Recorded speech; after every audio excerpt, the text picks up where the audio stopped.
Usai tiba di Indonesia, Syahrul Yassin Limpo menemui Ketua Umum Partai Nasdem Surya Paloh di kantor DPP Partai Nasdem.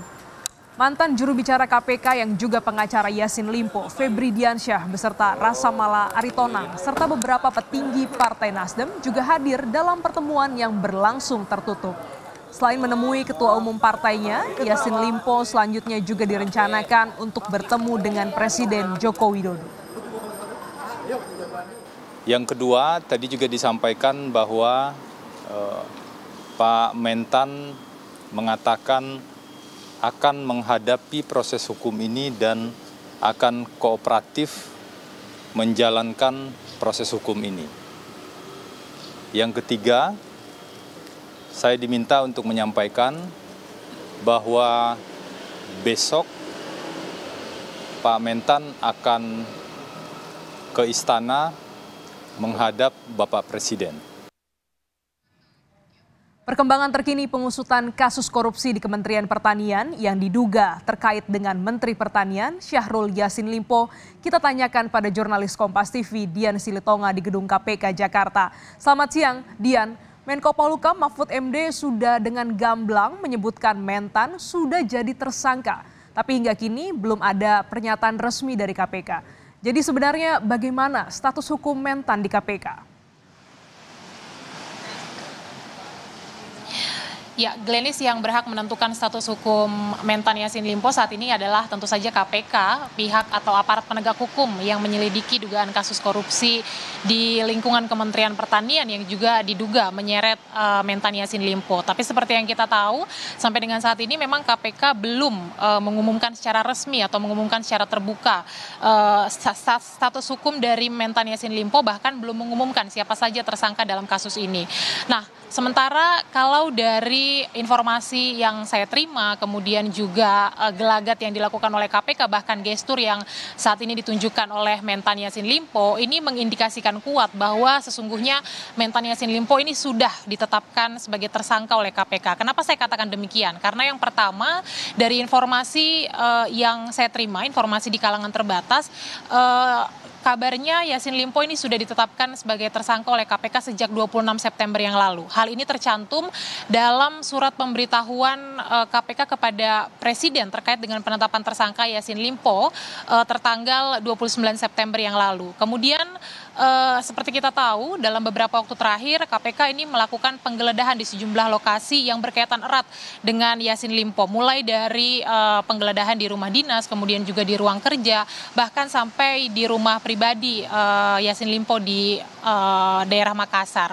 Dalam proses penggeledahan ini KPK menyita sejumlah barang sitaan, diantaranya adalah uang yang ditaksir senilai 30 miliar rupiah, baik dalam pecahan mata uang rupiah maupun juga mata uang asing. Kemudian juga bahkan ditemukan ada senjata api, kemudian ada dokumen yang diduga merupakan bukti aliran dana korupsi yang juga diduga dokumen tersebut diduga akan dimusnahkan. Kemudian juga beberapa unit kendaraan mobil begitu ya yang turut disita oleh KPK dalam proses penggeledahan. Nah, biasanya KPK ini melakukan pencarian alat bukti, kemudian juga pengumpulan keterangan ini dilakukan dalam proses penyelidikan. Sementara dari informasi yang juga saya terima bahwa atau maksud saya adalah kalau dalam proses penyelidikan KPK kemudian menemukan ada 2 alat bukti yang cukup, maka KPK sudah bisa menetapkan siapa tersangkanya. Dan kemudian juga dari informasi yang saya terima dalam gelar perkara terbaru atau ekspos terbaru yang dilakukan KPK, ini KPK juga sudah sepakat menaikkan kasus ini ke tahap penyidikan. Artinya KPK juga sudah menetapkan siapa pihak yang bertanggung jawab dalam kasus korupsi ini.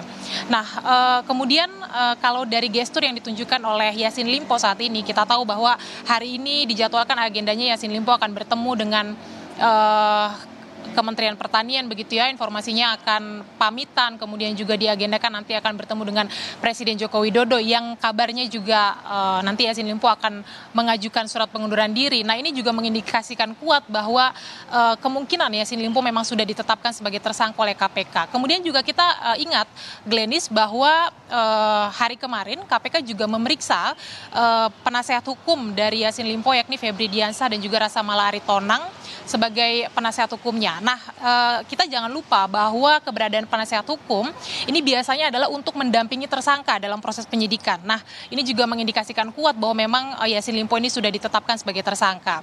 Nah, biasanya KPK ini akan mengumumkan secara terbuka siapa tersangka dalam suatu kasus dugaan korupsi ini bersamaan dengan proses penahanan. Nah, ini nanti dilakukan setelah KPK sudah memeriksa tersangka atau memeriksa seseorang dalam kapasitasnya sebagai tersangka. Sementara untuk Yassin Limpo, kita ingat belum sekalipun Yassin Limpo diperiksa oleh KPK sebagai tersangka. Yassin Limpo baru hanya diperiksa oleh KPK dalam kapasitasnya sebagai saksi pada Juni 2023 yang lalu. Karena kita akan nantikan bagaimana tahapan yang akan dilakukan KPK, apakah Yassin Limpo sudah dijadwalkan untuk diperiksa sebagai tersangka dan apakah akan diperiksa hari ini, itu yang akan kita nantikan kelanjutannya. Glenis. Ya, Dian, ada indikasi kuat dugaan korupsi di Kementerian Pertanian yang juga menjerat mentan Syahrul Yassin Limpo. Lantas sebenarnya apa kasus pengusutan korupsi yang dilakukan KPK di Kementerian Pertanian ini? Itu juga masih kita tunggu bersama, Glenis. Tepatnya terkait dengan apa kasus korupsi yang kemudian menyeret mentan Yassin Limpo. Tapi yang jelas informasi yang saya terima sejauh ini ada 3 klaster kasus korupsi yang diduga menyeret mentan Yassin Limpo. Di antaranya adalah pemerasan dalam jabatan, kemudian juga gratifikasi dan tindak pidana pencucian uang. Nah, dalam poin gratifikasi ini tentu akan kita nantikan. Gratifikasi dalam hal apa? Apakah dalam pengadaan barang tertentu atau mungkin gratifikasi terkait dengan pengadaan pupuk, karena itu desas-desus yang beredar, tapi tentu kita akan tetap menunggu pernyataan resmi dari KPK sesungguhnya terkait dengan apa kasus korupsi yang menjerat mentan Yassin Limpo. Informasi yang saya terima juga KPK tidak hanya sudah menetapkan 1 orang tersangka, tapi ada 3 orang tersangka yang sudah ditetapkan dalam kasus ini dan ketiganya merupakan ASN di lingkungan Kementerian Pertanian. Sekali lagi saya ajak kita untuk menunggu pernyataan resmi KPK terkait dengan penyelidikan atau pengusutan kasus dugaan korupsi di lingkungan Kementerian Pertanian ini. Glenis. Dian Silitonga langsung dari Gedung KPK Jakarta.